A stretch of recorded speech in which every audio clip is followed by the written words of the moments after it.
राजकोट किल्ल्यावरील पुतळा अपघात प्रकरणासंदर्भात आता एक महत्त्वाची बातमी। बांधकाम सल्लागार चेतन पाटील याला पोलिसांनी ताब्यात घेतलंय। स्थानिक गुन्हे अन्वेषण शाखेने ही कारवाई केली आहे। मध्यरात्री 3 वाजता चेतन पाटीलला ताब्यात घेण्यात आलेलं आहे।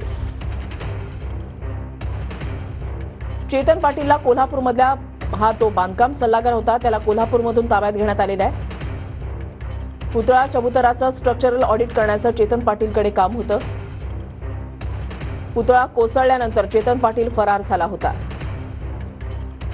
मध्यरात्री 3 वाजता स्थानिक गुन्हे अन्वेषण शाखेनं चेतन पाटीलला ताब्यात घेतलं। भूषण पाटील आमचे प्रतिनिधी या संदर्भातली अधिक माहिती देतील। भूषण,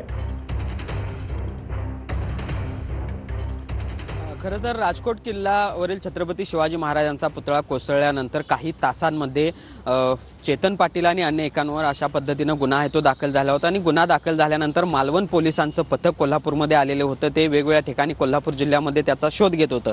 तर दुसऱ्या बाजूला कोल्हापूर स्थानिक गुन्हे अन्वेषण विभाग देखील या सगळ्याचा तो शोध घेत होतं।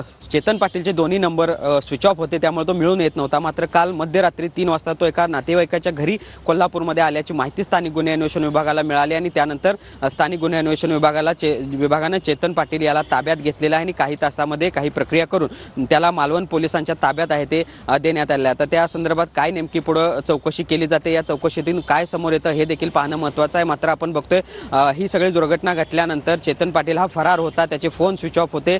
मात्र एका नातेवाईकाच्या घरी तो भेटण्यासाठी आलेला असताना स्थानिक गुन्हे अन्वेषण विभागानं त्याला काल ताब्यात घेतलेला आहे आणि आता त्याला मालवण पोलिसांच्या ताब्यामध्ये देण्यात आलेला आहे। नक्कीच धन्यवाद भूषण दिलेल्या सविस्तर माहितीसाठी।